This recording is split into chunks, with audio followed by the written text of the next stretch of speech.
বিসমিল্লাহির রহমানির রহিম।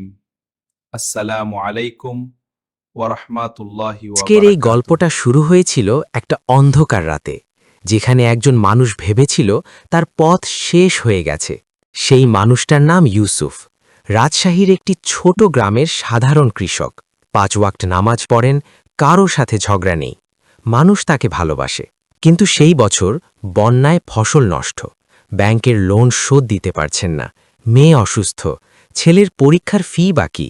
সেই রাতে তিনি বারান্দায় বসে আকাশের দিকে তাকালেন এবং বললেন, ইয়া আল্লাহ, আমার পথ বন্ধ হয়ে গেছে। ইউসুফ মিয়ার মতো আমরা অনেকেই একটা ভুল করি। আমরা মনে করি রিজিক মানে শুধু টাকা। কিন্তু ইসলামে রিজিকের সংজ্ঞা অনেক বিস্তৃত। রিজিক হলো সুস্থতা, রিজিক হলো পরিবার, রিজিক হলো শান্তি। সমুদ্রের তলদেশের মাছ যাকে কোনো জেলে দেখেনি, তার রিজিকও আল্লাহ দেন। তাহলে আপনার রিজিককে আল্লাহ ভুলে যাবেন? না, কখনো না। সেই রাতে অনেক দেরিতে ঘুমালেন ইউসুফ, কিন্তু ফজরের আজান শুনে উঠে গেলেন। অজু করলেন, মসজিদে গেলেন, নামাজ পড়লেন। ইমাম সাহেব সেই দিন বললেন, পাখি ভোরে খালি পেটে বের হয়, সন্ধ্যায় পেট ভরে ফেরে। কোথা থেকে পায়? আল্লাহর কাছ থেকে।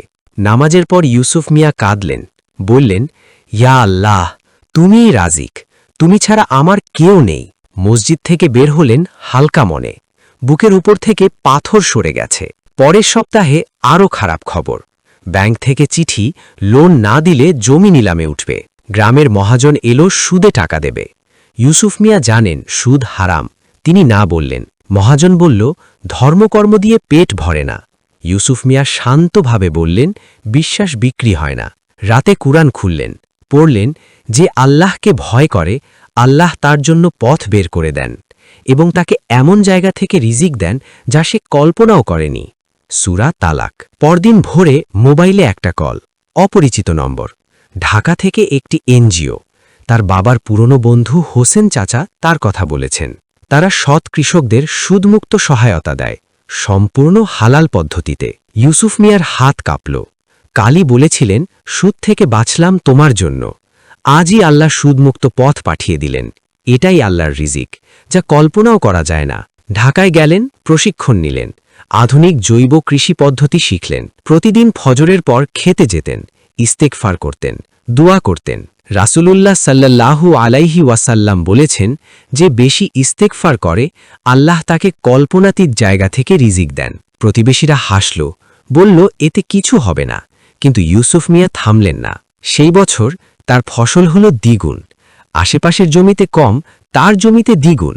এনজিও বলল, আপনার পদ্ধতি গ্রামের মানুষদের শেখান, আপনি প্রশিক্ষক হবেন। ইউসুফ মিয়া ভাবলেন, আমি মাত্র ক্লাস 8 পাস, আমি কি শেখাবো? কিন্তু তিনি রাজি হলেন, এবং এই একটি সিদ্ধান্তই তার জীবন বদলে দিল।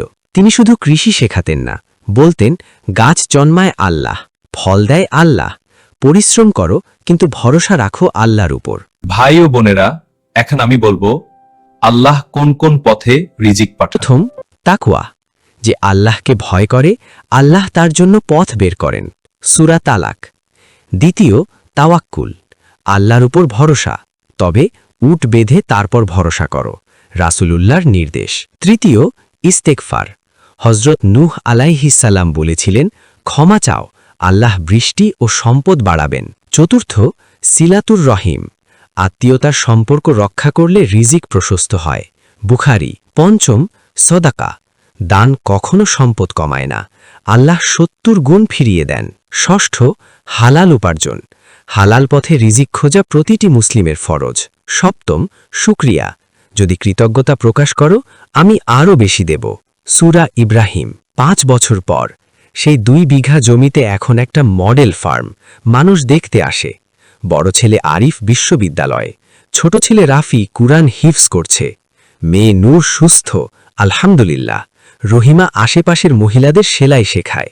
ইউসুফ মিয়া 3টি জেলায় প্রশিক্ষণ দেন, গত বছর জাতীয় পুরস্কার পেয়েছেন। তাকে জিজ্ঞেস করা হলো, সাফল্যের রহস্য কি?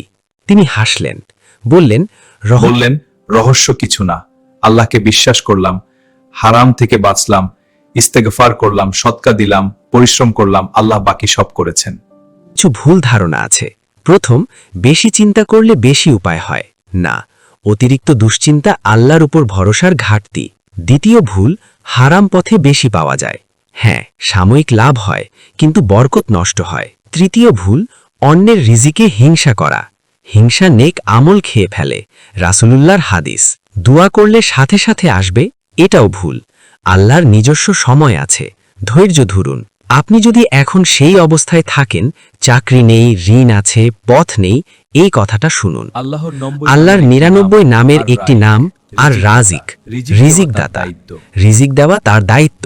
হজরত ইউসুফ আলাইহিস সালাম কূপে পড়েছিলেন, দাস হয়েছিলেন, জেলে গিয়েছিলেন, শেষে মিশরের শাসক হয়েছিলেন। হজরত আইয়ুব আলাইহিস সালাম সম্পদ হারালেন, শরীর রোগে ভরে গেল, কিন্তু আল্লাহ সব ফিরিয়ে দিলেন দ্বিগুণ করে। থামবেন না, হাল ছাড়বেন না। আল্লাহর কাছে কিছুই অসম্ভব নয়। বরকত মানে কি? অল্পে বেশি পাওয়া, সামান্যে সন্তুষ্ট থাকা। ২ লক্ষ টাকার আয় কিন্তু বরকত নেই, ঘরে অশান্তি। ২০,০০০ টাকা কিন্তু বরকত আছে, ঘরে শান্তি। বরকত পেতে ভোরবেলা উঠুন, বিসমিল্লাহ বলে কাজ শুরু করুন, একসাথে খান, ফজর পড়ুন। রিজিকের সাথে তাহাজ্জুদের একটা গভীর সম্পর্ক আছে। প্রতি রাতের শেষ তৃতীয়াংশে আল্লাহ নিজে ডাকেন, কে চাইবে আমি দেব, কে ক্ষমা চাইবে আমি ক্ষমা করব। প্রতি রাতেই এই ডাক হচ্ছে, আমরা সেই সময় ঘুমাই। আজ রাত থেকে শুরু করুন, ২ রাকাত হোক, কিন্তু শুরু করুন। সবরকারীদের পুরস্কার দেওয়া হবে বিনা হিসাবে। সূরা জুমার। সবরের ৩টি স্তর, বিপদে সবর, ইবাদতে সবর, গুনাহ থেকে সবর। ইউসুফ মিয়া সুদের অফার পেলেন, সবর করলেন। আল্লাহ তাকে হালাল পথে ১০ গুণ দিলেন। এখন আপনাদের কিছু বিশেষ দোয়া শেখাবো রিজিক বৃদ্ধির জন্য। প্রথম দোয়া, সকালে ফজরের পর পড়বেন, আল্লাহুম্মা ইন্নী আসআলুকা ইলমান নাফিআন ওয়া রিজকান তাইয়িবান ওয়া আমালান মুতাকাব্বালান। দ্বিতীয়, আল্লাহুম্মা কফিনি বিহালালিকা আন হারামিকা ওয়া আগনিনি বিফদলিকা আম্মান সিওয়াকা। তৃতীয়, ঋণের জন্য, আল্লাহুম্মা ইন্নী আউযু বিকা মিনাল হাম্মি ওয়াল হাযান। এই দোয়াটি বুখারীতে আছে। চতুর্থ, প্রতি রাতে সূরা ওয়াকিয়া পড়ুন। রাসূলুল্লাহ বলেছেন, যে পড়বে সে কখনো দারিদ্র্যে পড়বে না। দুনিয়ার রিজিক সাময়িক, কিন্তু আখিরাতের রিজিক, জান্নাতের রিজিক চিরস্থায়ী। জান্নাতে এমন রিজিক থাকবে যা চোখ দেখেনি, কান শোনেনি, মন কল্পনা করেনি। রাসূলুল্লাহ বলেছেন, যে আখিরাতকে লক্ষ্য করে দুনিয়া তার দরজায় ছুটে আসে, যে দুনিয়া খোঁজে তার চোখে দারিদ্র্য থাকে। ইউসুফ মিয়া এখন বৃদ্ধ। একদিন ছেলে রাফি জিজ্ঞেস করল, আব্বু, কঠিন সময় কিভাবে পার করলেন? ইউসুফ মিয়া বললেন, আমি মানুষের দরজায় যাইনি, আল্লাহর দরজায় গেছি। মানুষের দরজা বন্ধ হয়, রাত হলে বন্ধ, ঈদের দিনে বন্ধ, মালিক ঘুমালে বন্ধ, কিন্তু আল্লাহর দরজা কখনো বন্ধ হয় না। রাত ৩টায় ডাকো, আল্লাহ জেগে আছেন। তুমি পাপী হলেও ডাকো, আল্লাহ ক্ষমা করেন। ইয়া আল্লাহ, আমাদের রিজিকে বরকত দাও, হালাল পথে উপার্জনের তৌফিক দাও, আমাদের ঋণ থেকে মুক্তি দাও, পারিবারিক শান্তি দাও, আখিরাতে জান্নাত দাও।